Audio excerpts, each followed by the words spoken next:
Hello everyone and welcome to the first episode of Talk to Mike. I am Michael Evans, your host. Thank you so much for tuning in, for joining us, me, I guess. These are my new digs. I just moved in with a couple other guys that I used to go to school with. So forgive the complete emptiness behind me. So today we're going to be talking about Venom 2, Let There Be Carnage. I just saw it last week and I was the only one in the theater, which was very nice. Before we get into it, spoiler warning, if you haven't seen Venom 2 yet, get out, close this video right now, go to the theater, watch the movie, then come back and we'll unpack it together, okay? So Eddie Brock, who is played by Tom Hardy, is back in the role of investigative reporter, exposing the crimes of a serial killer named Cletus Cassidy, played by Woody Harrelson. When Cletus becomes infected with some of Eddie/Venom's blood, he bonds with a child of Venom named Carnage, an even more powerful monster with an appetite for destruction and people. First off, I have to say I do not like the way Marvel has done Venom so far when it comes to atmosphere. Because it's Marvel, they feel like they have to make everything funny, so it's full of quips and one-liners and all that great stuff that makes Marvel movies. You ever tried shawarma? There's a shawarma joint about 2 blocks from here. I don't know what it is, but I want to try it. But this is an alien symbiote possessing a human's body, taking control of him and using him as a vessel to devour other people. This is supposed to be scary. This is supposed to be terrifying. And, you know, he's funny. So that kind of doesn't really do it for me. When I think of the atmosphere that this movie should have, it should be dark, it should be brooding, it should be, you know, kind of scary. The Dark Marvel, or Darvel, as I like to call it. I'm talking Daredevil, Jessica Jones, The Punisher. These are shows with the right kind of atmosphere for dark and brooding. And that's not to say everything is dark and brooding. You know, there are lighter moments within the show. It's not all. Wake me up inside. But it's definitely more fitting than what I get with Venom. Daredevil, which if you haven't seen it yet, go see it right now. Make that a priority. It's amazing. Daredevil is a dark show with lighter moments. Venom is a light movie with dark moments. And I just wish they flipped that around. So, what did we learn? Well, Venom lives on something that only exists in chocolate and brains, apparently. They've made up some substance and said, hey, here's a loophole for Venom to have so that he doesn't have to go out and devour people 24/7, so that we can empathize with him and kind of make him a good guy. He can eat brains or he can eat chocolate. Chocolate isn't as good, but it does the trick. This kind of undermines the previous Venom movie though. You know, when he's holding that criminal and he's hoisted him up in the air and he's fully transformed and he's like, pancreas, liver, lungs. So many snacks, so little time. It's like, why is he even considering all these different options if all he needs to eat and all he wants to eat is the brain? Another thing we learned, Venom can apparently have kids by passing on some of his essence into another host. And his child, I guess, matures immediately and is born with an inbred need to kill Dear Daddy. And another thing we learned, apparently Venom is gay. Or at least bisexual. And now for the problems. Problem number 1, the villain. At first, I wasn't really sure how to distinguish the abilities between Venom and Carnage, and I had the exact same problem with the first Venom. The trouble is, when you have 2 characters with basically the same strengths, the same skill set, the same abilities, it makes it hard to tell who has the advantage. And if the hero has to overcome the villain, what does he or she have to do to make that happen? If they're too similar, it just blurs the lines, and the stakes in the fight, or any sort of conflict, are kind of lost because of it. Apparently, the red symbiote is more powerful than the black variant, so Carnage would be more powerful than Venom, but why or how is never revealed. Venom makes a note of it at one point in the movie, says, ooh, it's a red one. Oh, shit! Whoa, where you going? That is a red one! You need to come out right now. Why it's more powerful, we don't know.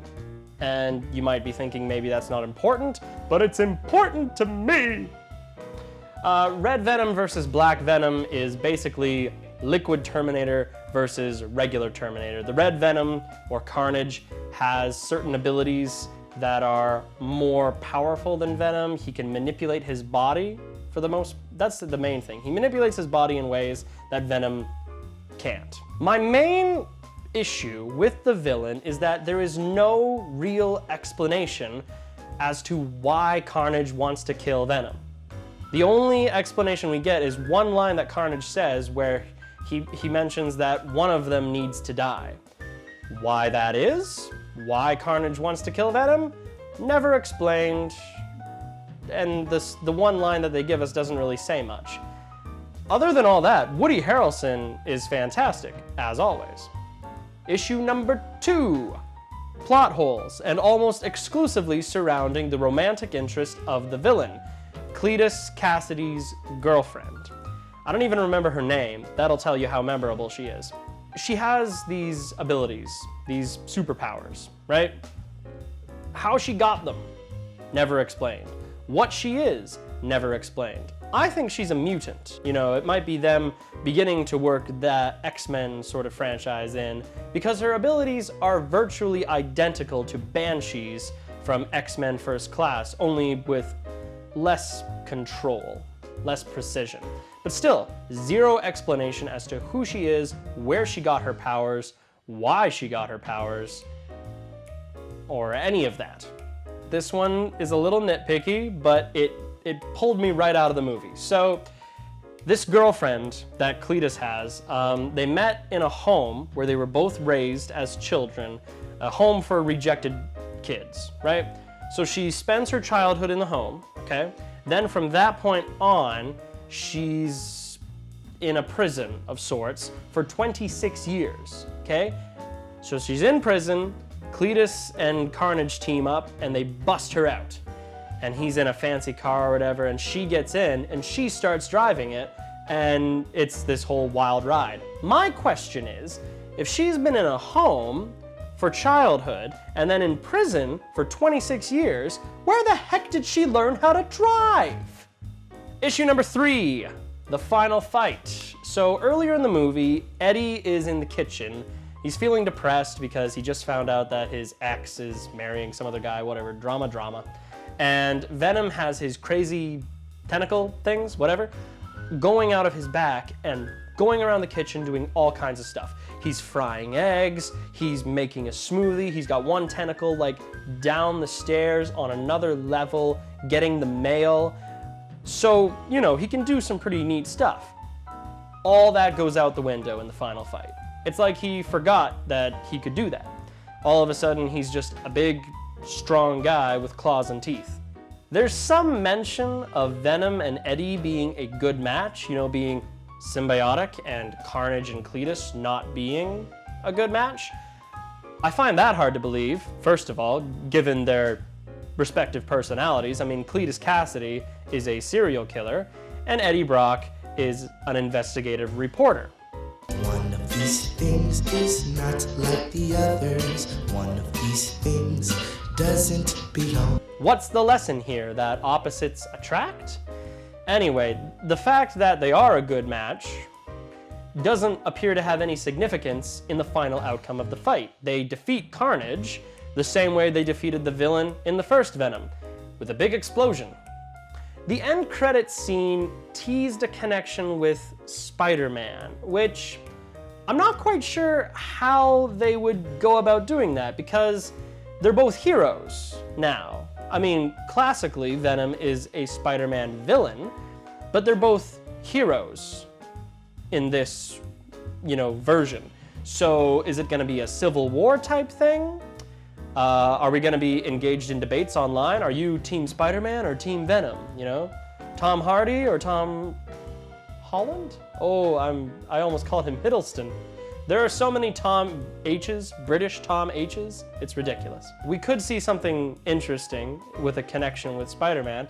However, Spider-Man is also going multiverse, which means that they are bringing in elements of the other Spider-Man movies, you know, the ones with Tobey Maguire or The Amazing Spider-Man with Andrew Garfield, which means we could see 2 Venoms.